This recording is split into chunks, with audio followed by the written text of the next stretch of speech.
Assalamualaikum warahmatullahi wabarakatuh. Perkenalkan, nama saya Injun Elis Lestari, program studi perbankan syariah kelas C semester 6. Di sini saya akan memaparkan materi kelompok 7-12 untuk memenuhi ujian akhir semester genap tahun 2023 mata kuliah analisis laporan keuangan.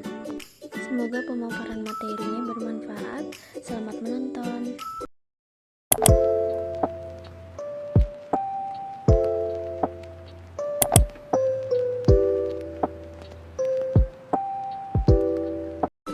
Yang pertama, analisis rasio. Analisis rasio keuangan adalah suatu alat analisa yang digunakan oleh perusahaan untuk menilai kinerja keuangan suatu perusahaan berdasarkan data perbandingan pada laporan keuangan pada periode tertentu.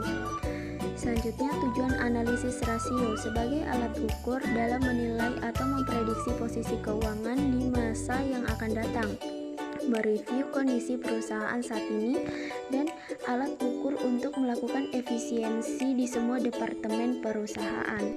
Fungsi analisis rasio keuangan berguna bagi perusahaan yang ingin melakukan investasi, menentukan tingkat kesehatan perusahaan supplier. Strukturnya terdiri dari tafsiran, evaluasi, dan rangkuman.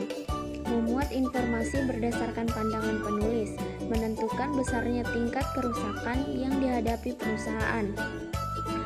Jenis-jenis analisis rasio keuangan. Yang pertama, perbandingan internal dan perbandingan eksternal. 2. Analisis perubahan pendapatan. Analisis perubahan penghasilan dan biaya merupakan bagian penting dari analisis keuangan untuk memahami kinerja operasional suatu perusahaan. Hal ini melibatkan perbandingan penghasilan dan biaya dari periode ke periode untuk mengidentifikasi tren dan pola yang mungkin mempengaruhi kinerja keuangan perusahaan. Beberapa alasan mengapa analisis ini sangat penting adalah: yang pertama, identifikasi faktor penyebab perubahan laba.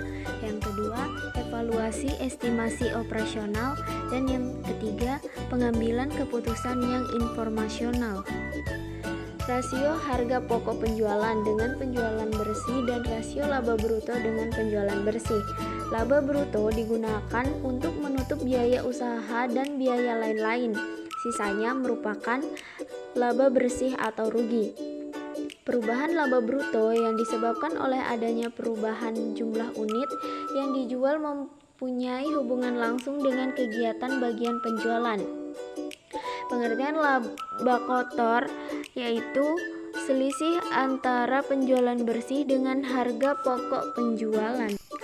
Hubungan biaya usaha dengan penjualan neto. Antara biaya usaha dengan volume penjualan terdapat hubungan yang penting. Analisis ini bertujuan untuk mengetahui kemampuan manajemen dalam mengendalikan biaya sehubungan dengan perubahan volume penjualan. Rasio laba usaha dengan penjualan neto. Rasio laba dengan penjualan neto berkaitan dengan total aktiva yang digunakan untuk mencapai sales revenue. Rasio laba usaha dengan penjualan neto disebut dengan profit margin. Yang ketiga, perubahan laba kotor. Perubahan laba kotor disebabkan oleh dua faktor, yaitu yang pertama faktor penjualan dan faktor harga pokok penjualan. Analisis perubahan laba kotor. Yang pertama, laba pada beberapa periode tertentu. Yang kedua, pencapaian hasil laba pada periode tersebut. Yang ketiga, laba pada beberapa periode sebelumnya. Yang keempat, analisis titik impas. Titik impas adalah keadaan di mana tingkat penjualan dan pendapatan yang diperoleh dan modal berada pada posisi yang sama. Persyaratan dalam analisis titik impas: yang pertama, harga jual tidak berubah. Yang kedua, seluruh biaya dapat dibagi ke dalam biaya tetap dan biaya variabel.